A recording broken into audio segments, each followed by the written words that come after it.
হয়ে থাকবে। এখানে সব দলের সংশ্লিষ্ট থাকবে, প্রতিটা ভোটারের মূল্যায়ন হবে। এই জন্য পিয়ার সিস্টেমের ব্যাপারটা আমরা বারবার বলেছি।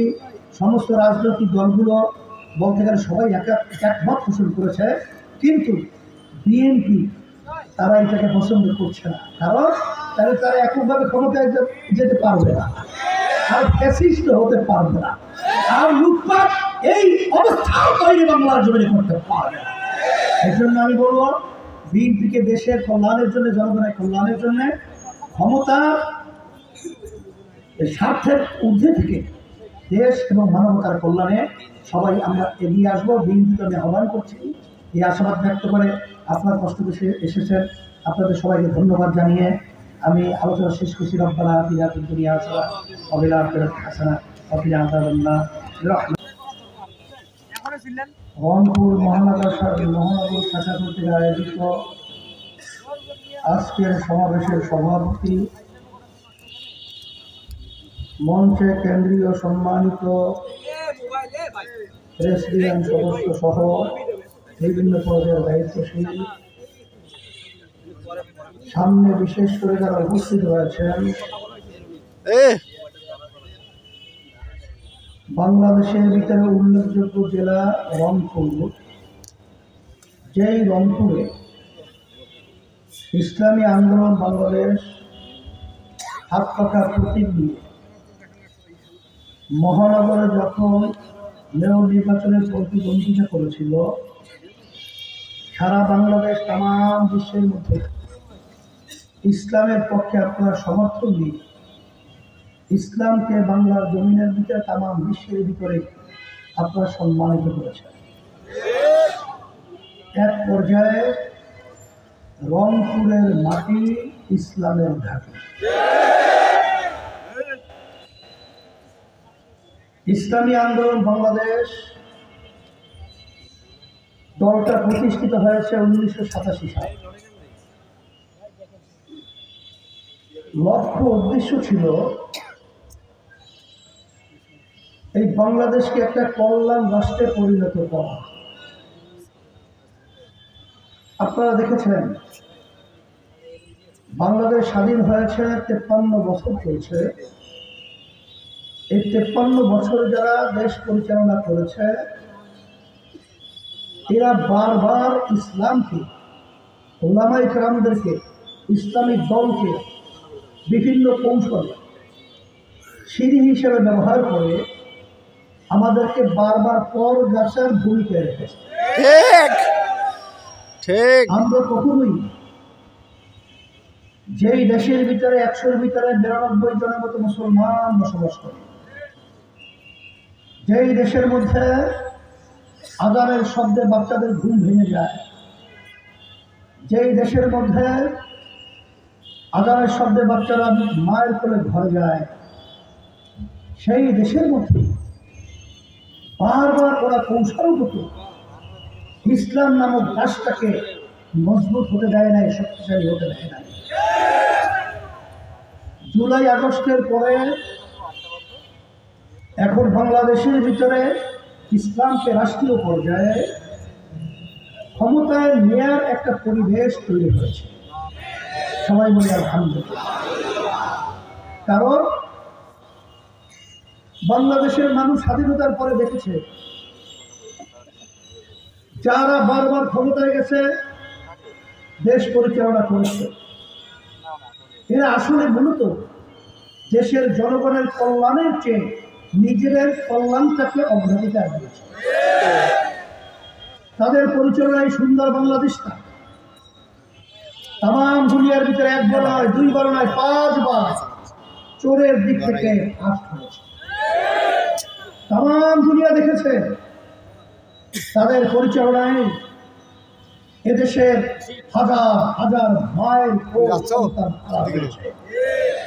তারা দেখেছে এই দেশের মধ্যে ওদের অত্যাচার এবং ক্ষমতার লুভিয়া আমাদের ভবিষ্যৎ প্রজন্ম, মেধাবী মেধাবী ছেলেগুলোকে, হাফেজদেরকে, আলেমদেরকে, সাধারণ আমার ভাইদেরকে ওরা গুলি করে, অত্যাচার করে, তাদের পার্শ্বর উপরে আমার বাংলাদেশের সন্তানগুলো চোখ হারা হয়ে গেছে, আজকে তারা আলোর চোখ দেখছে না। আজকে হাজার হাজার পঙ্গু হয়ে তাদের জীবন বিসর্জন হয়েছে, বিপন্ন হয়েছে। ইসলামী আন্দোলন বাংলাদেশ আলহামদুলিল্লাহ আপনাদের দোয়ায় 1987 সালে প্রতিষ্ঠিত হওয়ার পরেও আমাদের দলীয় মার্কায় কোন এমপি কিন্তু আমাদের সংসদে যায় না। এই কথার মাধ্যমে আমরা কি বুঝলাম? তাহলে আমরা কি খুব একটা ছোট বা একটা দুর্বল দল, ঠিক না? না, ইসলামী আন্দোলন বাংলাদেশ আল্লাহ রহমত আপনাদের দোয়ায় এখন বাংলাদেশের 300 আসনই প্রার্থী দেওয়ার মতো যোগ্যতা আল্লাহ আমাদেরকে দান করেছে। ইসলামী আন্দোলন বাংলাদেশ যখন দেশের বিরুদ্ধে, ইসলামের বিরুদ্ধে, মানবতার বিরুদ্ধে যখন কোনো ষড়যন্ত্র তৈরি হয়, ওদের বিরুদ্ধে যখন রাজ হতে আওয়াজ করে, তখন বাতিলদের এবং ওই হিংসকদের এবং খুনিদের, গুমিদের, টাকা পাচারকারীদের পরিচয় কম্পন হয়ে যায় ইসলামী আন্দোলন বাংলাদেশের আওয়াজে। আমরা চেয়েছিলাম যে আমাদেরকে বারবার ধোঁকা দিয়ে আর বোকা বানাতে পারবে না। আমরা চেয়েছি ইসলাম নামক গাছটা বাংলাদেশের ভিতরে বট বৃক্ষের চেয়েও বোকা আকারে শক্তিশালী হয়ে আজকে মাথা উঁচু করে দাঁড়াবে। আলহামদুলিল্লাহ, সুন্দর একটা পরিবেশ আজকে তৈরি হয়েছে। আজকে আপনারা দেখেছেন যে যারা নাকি বারবার ক্ষমতায় গিয়েছিল, আবার তারা ক্ষমতায় যাওয়ার জন্য পাগল হয়ে গেছে। ইসলাম এবং মানব রচিত কুফরি তন্ত্রের পার্থক্যটা দেখেন। 5ই আগস্ট, জুলাইয়ের কিছুদিন, তখনও সেই মায়ের শব্দ আমাদের কানে ভাসছে। মা বলতেছিল কয়েকদিন পর্যন্ত আমার সন্তান আমাকে মা বলে ডাকছে। সেই বুদ্ধের পানি পানি শব্দ আমাদের কানের ভিতরে এখনো ভাসছে। সেই আমাদের রংপুরে আবু সাইদ 2 হাত প্রসারিত করে দিয়ে যখন বুকের ভিতরে বুলেট বিদ্ধ হয়েছিল, সে এখনো আমাদের চোখে সেই জিনিস ভাসছে। এই অবস্থায় যখন দেশ, আপনারা দেখছিলেন যে তখন প্রশাসনের ভারসাম্যতা হারিয়েছে, প্রশাসনের কোনো কাঠামো কার্যক্রম চলছিল না, তখন ইসলামী আন্দোলন বাংলাদেশ এবং তার সহযোগী সংগঠনগুলো দেশ রক্ষার জন্য এবং ওই যে শকুনের মতো তাকিয়েছিল ভারত আমাদের দেশকে অশান্তি করার জন্যে, ওরা একটা ইস্যু তৈরি করতে চেয়েছিল আন্তর্জাতিকভাবে যে সংখ্যালঘুদের উপরে আক্রমণ হচ্ছে, ঘরবাড়ি ভাঙচুর হচ্ছে, আগুন লাগানো হচ্ছে, এটা যারা করতে না পারে, এটা বুঝি ইসলামী আন্দোলন বাংলাদেশ আমাদের সহযোগী সংগঠন সারা দেশে সংখ্যালঘুদের জান মাল এবং ওদের বিভিন্ন উপাসনালয় সুরক্ষার জন্য আমরা দায়িত্ব পালন করেছি। আপনারা দেখেছেন তখন রাস্তার মধ্যে যানজট, মানুষ চলতে কষ্ট হয়, তখন আমরা ট্রাফিকের দায়িত্ব সারা দেশে আমরা পালন করে রাস্তাকে পরিষ্কার রেখেছি। আর তখন এক শ্রেণীর, আমি ধিক্কার জানাই, মায়ের কান এখনো বন্ধ হয় নাই, এখন সমুদ্রের পানি পানি শব্দ আমাদের কান থেকে সরে নাই।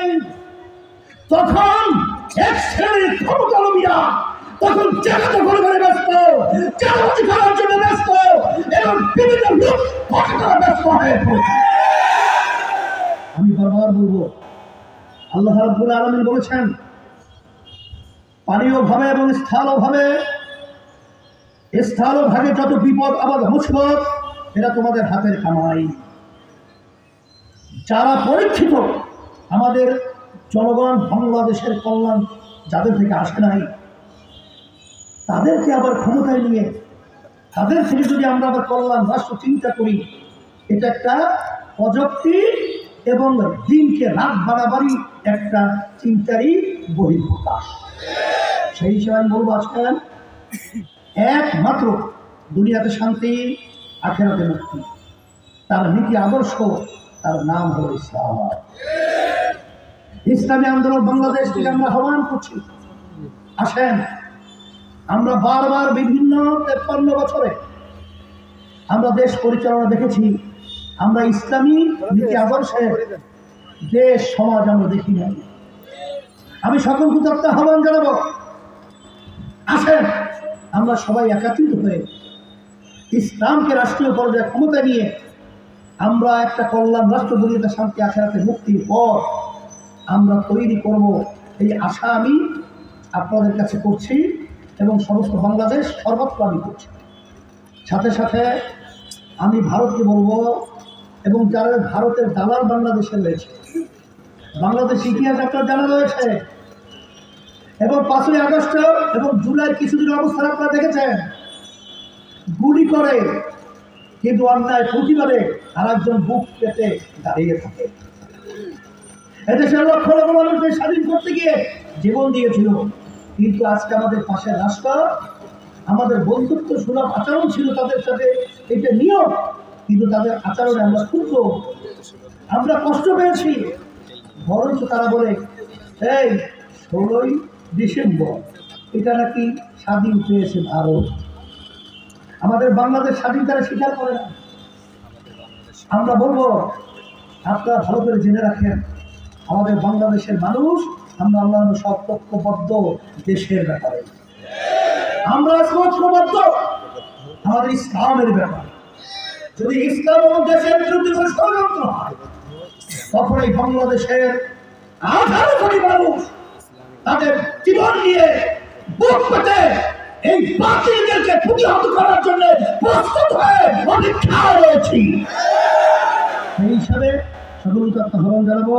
আর অন্তর্বর্তীকালীন সরকারকে আমি বলবো যে আপনারা কিন্তু বাংলাদেশের জনগণের ভোটে সরকার পরিচালনা করছেন না, দেশ পরিচালনা করছেন না, আপনাদের 5ই আগস্টের অভ্যুত্থানে ফসল। দেশ পরিচালনার ব্যাপারে কখনোই জনগণ এবং বাংলাদেশের অকল্যাণ এরকম কোনো চিন্তা আপনাদের মাথায় যদি আসে, আবারও কিন্তু আমরা আপনাদের বিরুদ্ধে রাজপথে নামতে বাধ্য হব। আল্লাহ রাব্বুল আলামিন, বিশেষ করে আপনারা জানেন 53 বছরে যে নির্বাচন হয়েছে, বারবার এরা এই ভোকার নির্বাচনের মাধ্যমে ক্ষমতায় যে ফ্যাসিস্ট হয়েছে, আর আমরা পিআর সিস্টেম নির্বাচনের মাধ্যমে একটা জাতীয় সরকার গঠন করতে চাই, সংখ্যানুপাতিক হারে প্রতিনিধি সংসদে থাকবে, এখানে সব দলের সংশ্লিষ্ট থাকবে, প্রতিটা ভোটারের মূল্যায়ন হবে। এই জন্য পিআর সিস্টেমের ব্যাপারটা আমরা বারবার বলেছি, সমস্ত রাজনৈতিক দলগুলো বলতে গেলে সবাই একমত পোষণ করেছে, কিন্তু বিএনপি তারা এটাকে পছন্দ করছে না, কারণ তাহলে তারা এককভাবে ক্ষমতায় যেতে পারবে না, আর ফ্যাসিস্ট হতে পারবে না, আর লুটপাট এই অবস্থাও তৈরি বাংলার জমিনে করতে পারবে না। এই জন্য আমি বলবো বিএনপিকে দেশের কল্যাণের জন্য, জনগণের কল্যাণের জন্য, ক্ষমতা স্বার্থের ঊর্ধ্বে থেকে দেশ এবং মানবতার কল্যাণে সবাই আমরা এগিয়ে আসবো। বিএনপিকে আমি আহ্বান করছি, এই আশাবাদ ব্যক্ত করে আপনার কষ্ট করে এসেছেন, আপনাদের সবাইকে ধন্যবাদ জানিয়ে আমি আলোচনা শেষ করছি। রব্বানা আতিনা ফিদ দুনিয়া হাসানাহ ওয়া ফিল আখিরাতি হাসানাহ ওয়া কিনা আযাবান্নার।